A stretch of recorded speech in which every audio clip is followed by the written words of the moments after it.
Good evening students. आज हम हमारे साइंस के चैप्टर नंबर 12 का नेक्स्ट टॉपिक हम करेंगे। कल हमने विद्युत परिपथ में विद्युत सेल की बनावट पढ़ी थी और टॉर्च की बनावट हमने पढ़ी थी। आज हम विद्युत सेल से और एक बल्ब जोड़कर विद्युत परिपथ बनाएंगे और हम सीखेंगे कि किस प्रकार किन परिस्थितियों में बल्ब जलता है और किन परिस्थितियों में बल्ब नहीं जलता।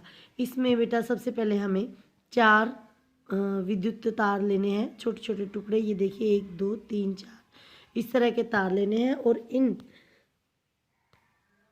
तारों को हमें यहाँ से सिरे पर से इनका जो प्लास्टिक आवरण है वो हटा देना है। ये देखिए यहाँ भी हटाया हुआ है, दोनों साइड से हटाना है और इसकी साइड जो है वो टेप की सहायता से दोनों टर्मिनल से जोड़नी है। ये सेल के इस टर्मिनल से और इस टर्मिनल, दोनों टर्मिनल से जुड़ा है। इसी तरह विद्युत सेल जो बल्ब है, एक तार बल्ब के हम इस टर्मिनल पर जोड़ेंगे और दूसरा जो है टर्मिनल के इस नोक पर जोड़ेंगे। कल हमने बताया था कि विद्युत सेल के 2 टर्मिनल होते हैं, एक तो ये धातु वाला जो पार्ट होता है ये, और एक ये धातु की नोक वाला जो पार्ट होता है ये। तो ऐसे ही हमने सेल के भी 2 टर्मिनल पढ़े थे, तो दोनों टर्मिनलों से हमें एक एक तार जोड़नी है। ऐसे ही बल्ब के दोनों टर्मिनल से भी एक एक तार जोड़नी है। अब इस तार को अलग अलग सिचुएशंस में हम जोड़कर देखेंगे। ये देखिए बेटा, और हमें देखना है किन किन परिस्थितियों में बल्ब जो है वो जलता है। ये देखिए, इसमें हमने ये तार वायर जो है यहाँ से जोड़ी है और यहाँ से जैसे ही हम जॉइंट करते हैं बल्ब जल उठता है। ए सिचुएशन में।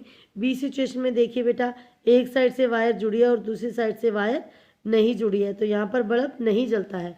यहाँ देखिए बेटा, यहाँ इस तरफ से वायर जोड़ दी और इस तरफ से वायर नहीं जुड़ी। ये देखिए, यहाँ पर ऊपर से वायर जोड़ी हुई है और यहाँ पर वायर नहीं जोड़ी हुई है, और इधर इसका उल्टा कर दिया इन्होंने, यहाँ पर वायर जोड़ी है और यहाँ पर वायर नहीं जोड़ी है, तो ये बल्ब नहीं जुड़ेगा। यानी कि किसी भी परिस्थिति में कोई भी टर्मिनल अगर अटैच नहीं हो तो बल्ब जो है वो नहीं जलता है।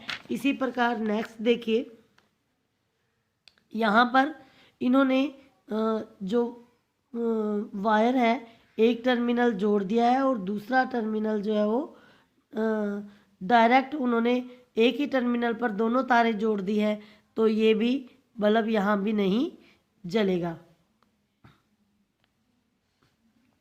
इस चित्र में एक ही टर्मिनल पर दोनों तारें जोड़ दी गई हैं बल्ब की, और ये तार अलग से पड़ी है, ये टर्मिनल कहीं भी नहीं जुड़ा है, तो यहाँ भी बल्ब नहीं जलेगा। यहाँ पर देखिए बेटा, यहाँ पर ये जो ऋणात्मक टर्मिनल है यहाँ जोड़ा था नेगेटिव पर, तो यहाँ नहीं जुड़ी थी। यहाँ पॉजिटिव टर्मिनल पर बल्ब की दोनों वायर ज्वाइंट किया तो यहाँ भी नहीं जला है। और ये देखिए बेटा, यहाँ पर इसके जो टर्मिनल चेंज कर दिए गए हैं, लेकिन दोनों टर्मिनल्स जो है ज्वाइंट हुए हैं। बल्ब के दोनों टर्मिनल सेल के दोनों टर्मिनल से ज्वाइंट हुए हैं। शुरू में हमने ये वायर यहाँ जोड़ी थी और ये वाली वायर ये वहाँ जोड़ी थी, लेकिन अब इसका उल्टा कर दिया गया, लेकिन फिर भी बल्ब जला है।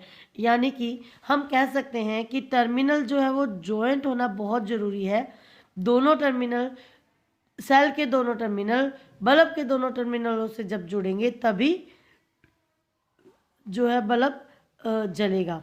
ये देखिए बेटा, इस तरह से जब तक विद्युत परिपथ पूरा नहीं बन जाता तब तक बल्ब नहीं जलेगा। विद्युत परिपथ टूटने से या फिर बल्ब के फ्यूज होने की परिस्थिति में बल्ब नहीं जलता है। ये देखिए, इसमें विद्युत परिपथ की दिशा दिखाई गई है। इस तरह से विद्युत जो है वो प्रवाहित हो रही है, ये एरोज के निशान में। तो इस प्रकार हम कह सकते हैं कि जब तक विद्युत परिपथ जो है वो पूरा नहीं होता वो बल्ब जो है वो नहीं जलता है। इसको हम एक और तरह से भी देख सकते हैं कि किस तरह से विद्युत परिपथ पूरा नहीं होता।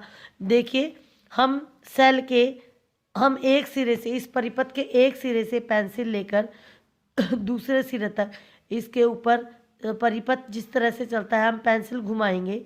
जहाँ भी हमें पेंसिल को अगर उठाना पड़े दूसरे टर्मिनल तक पहुंचने के लिए तो परिपथ नहीं जुड़ता है। ठीक है, यहाँ पर हमने पेंसिल नहीं उठाई है, इसका मतलब परिपथ पूरा है। और यहाँ पर देखिए बेटा, यहाँ से भी अगर हम शुरू करते हैं, एक सिरे से शुरू किया हमने।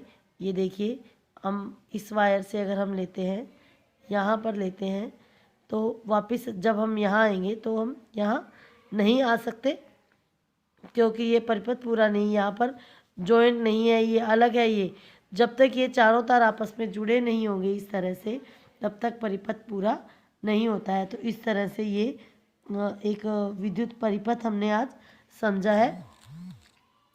तो नेक्स्ट टॉपिक जो है वो नेक्स्ट वीडियो में। Stay home, stay safe.